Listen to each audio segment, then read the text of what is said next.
Assalamualaikum warahmatullahi wabarakatuh. Kami dari kelas 2024C akan mempresentasikan proyek hasil analisis pengaruh luas panen dan suhu terhadap produksi padi di Pulau Sumatera tahun 1993 sampai 2021 menggunakan regresi linear berganda dengan dosen pengampu Bapak Muhammad Horidatul Huda SPD MSI PhD yang disusun oleh kelompok kami Bilikis Padiah Nisrina dengan NIM terakhir 216, Cynthia Agustina Reswari 218, Frelin Teresia Pania 220, Arya Abdi Wicaksana 224. Latar belakang.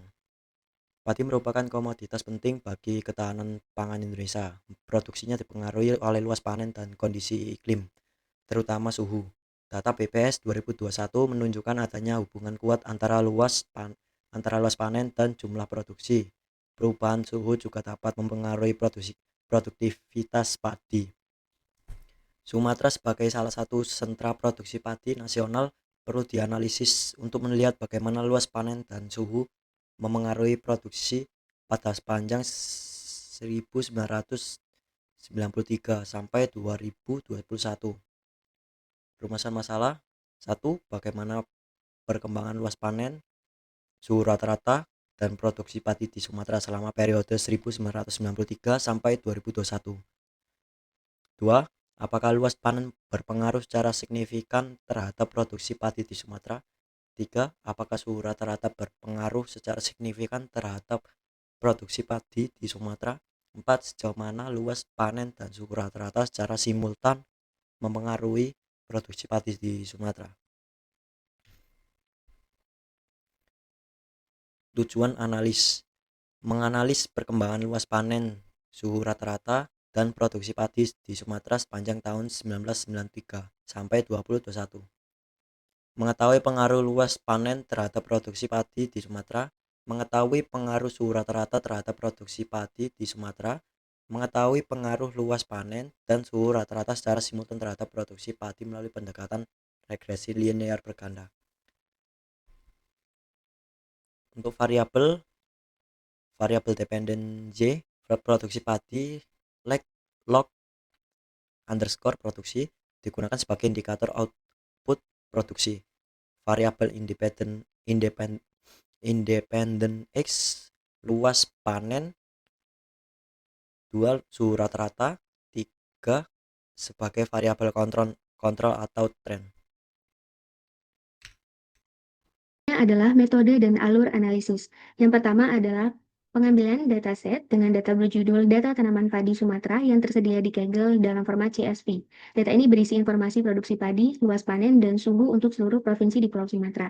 Yang kedua adalah preprocessing dengan melakukan data cleaning sederhana, kemudian mentransformasikan variabel produksi menjadi log produksi agar model lebih stabil. Selanjutnya, dilakukan standarisasi pada variabel bebas yaitu luas panen, suhu, dan tahun, serta deteksi outlier menggunakan Z-score berdasarkan residual model awal. Step selanjutnya, pemodelan regresi berganda. Dengan modelnya, log produksi sama dengan beta 0 plus beta 1 luas panen plus beta 2 suhu plus beta 3 tahun plus error. Dengan menggunakan metode OLS pada library stats model untuk memperoleh koefisien, p-value, serta nilai R kuadrat dan adjusted R kuadrat. Yang selanjutnya adalah uji asumsi dengan mengecek normalitas residual melalui QQ-plot, kemudian heteroskedastisitas melalui plot residual versus weighted, dan multikolinearitas melalui korelasi antar variabel serta condition number. Kami juga mengevaluasi goodness of fit model menggunakan nilai R kuadrat dan adjusted R kuadrat. Selanjutnya adalah visualisasi yang merupakan histogram variabel, scatter plot Y versus X, kemudian ada heat map korelasi, selanjutnya ada bidang regresi 3D meliputi luas panen, tahun produksi, dan yang terakhir adalah pada tahap penyimpanan data.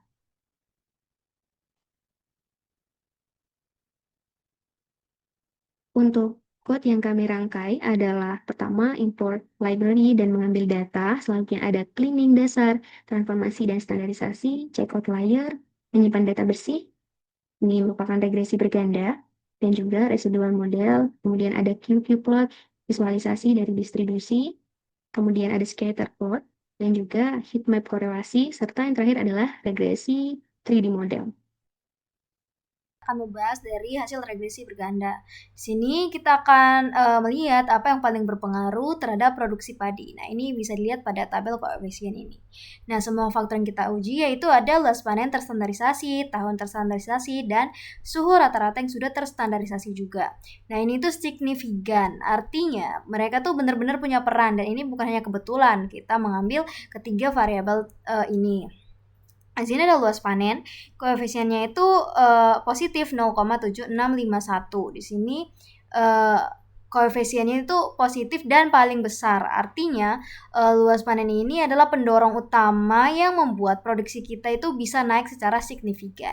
Yang kedua ada tahun yang sudah terstandarisasi. Di sini ada koefisiennya positif 0,1136. Nah, ini tuh membuktikan bahwa adanya peningkatan produksi yang stabil dari waktu ke waktu atau dari tahun ke tahun. Nah, di sini artinya teknologi dan perbaikan irigasi kita itu selama ini berhasil. Terus yang ketiga ada suhu rata-rata yang sudah terstandarisasi. Hasilnya itu minus 0,0767. Nah, ini tuh karena koefisiennya minus, maka di dalam itu terjadi sebuah ancaman iklim di mana saat suhu naik hasil panen kita itu bisa turun. Dan ini benar-benar menjadi sebuah ancaman ya. Terus di sini kita bisa melihat bukti visualisasi yang mengonfirmasi semua angka-angka di tabel ini tuh benar adanya. Pada scatter plot 2D ini kita lihat grafik di atas ini. Jadi di sini ada scatter plot yang menunjukkan produksi Y melawan faktor dominan kita yaitu luas panen. Nah, di sini garis di sana tuh jelas menunjukkan bahwa ada hubungan positif yang sangat kuat. Grafik ini langsung memvalidasi koefisien kita yang paling tinggi yaitu positif 0,7651 yang ada di tabel ini. Terus yang kedua ada bukti visual. Di sini ada bidang regresi yang 3D. Grafik 3D ini adalah scatter plot yang merangkum keseluruhan model. Ini menunjukkan variabel kita itu dapat bekerja bersama. Coba kita perhatikan, di sini ada titik-titik data aktual, yaitu yang warna biru ini tentu sangat menempel erat pada bidang prediksi model kita yang berwarna merah ini. Nah, kesimpulannya, hal ini berarti membuktikan bahwa model kami ini valid dan sangat konsisten. Dan ini juga bisa membuktikan bahwa R-square kita benar dan ini benar-benar bisa kita andalkan untuk pengambilan keputusan. Selanjutnya saya akan menjelaskan tentang diagnostik model dan kinerja prediksi kita. Seperti yang tertulis, model regresi produksi padi ini memiliki kinerja yang sangat kuat, namun pengujian asumsi klasik menunjukkan adanya satu pelanggaran yang perlu dikoreksi. Pertama, mari kita lihat kinerja model yang berada di sebelah kiri. Jadi di sini model regresi kita sangat kuat dengan R-square sebesar 85,2%, artinya 85,2% variasi produksi padi dapat dijelaskan oleh variabel luas panen, suhu, dan tahun. Nah, visualisasinya menunjukkan hubungan linear positif yang sangat jelas dengan koefisien plus 0,7651. Kedua, kita cek asumsi klasik atau uji normalitas dan multikol yang berada di gambar tengah. Di sini asumsi normalitasnya terpenuhi di mana titik-titik residual mengikuti garis lurus 45 derajat. Dan non-multikolinearitas juga terpenuhi karena korelasi antar variabel X sangat rendah. Lalu, di gambar paling kanan, kita menemukan pelanggaran kritis yaitu heteroskedastisitas dengan plot residual VS fitted yang menunjukkan pola corong yang melebar. Yang berarti standar error model kita tidak valid walaupun koefisien kita tetap benar. Kita harus mengatasi masalah ini agar kesimpulan signifikansi kita akurat. Selanjutnya, kita ke interpretasi dan kesimpulan. Di sini bisa kita lihat pada tabel interpretasi, semua variabel independen kita terbukti signifikan secara statistik. Pertama, ada luas panen dengan koefisien plus 0,7651 yang menjadikannya sebagai pendorong kunci, di mana peningkatan luas panen adalah faktor paling dominan yang dapat meningkatkan produksi. Kedua, ada suhu rata-rata dengan koefisien minus 0,0767 yang menunjukkan ancaman iklim, di mana kenaikan suhu signifikan menurunkan hasil. Ini adalah risiko yang harus kita mitigasi. Dan yang ketiga ada tahun dan dengan koefisien plus 0,1136, ini menunjukkan adanya tren positif jangka panjang. Nah, dari situ kesimpulannya jelas bahwa produksi padi sangat ditentukan oleh luas panen dan rentan terhadap suhu tinggi. Maka dari itu, kita ada 3 rekomendasi aksi. Yang pertama yaitu prioritas lahan, di mana kebijakan harus fokus pada perlindungan dan optimalisasi luas panen sebagai strategi utama. Kedua, adaptasi iklim, di mana kita harus segera mengadopsi varietas padi tahan suhu untuk melawan efek negatif suhu. Dan yang terakhir ada koreksi statistik. Ini untuk memastikan akurasi data. Penelitian lanjutan wajib menggunakan robust standard error untuk mengatasi masalah heterokedastisitas yang kita temukan di slide sebelumnya. Sekian presentasi dari kelompok kami. Terima kasih.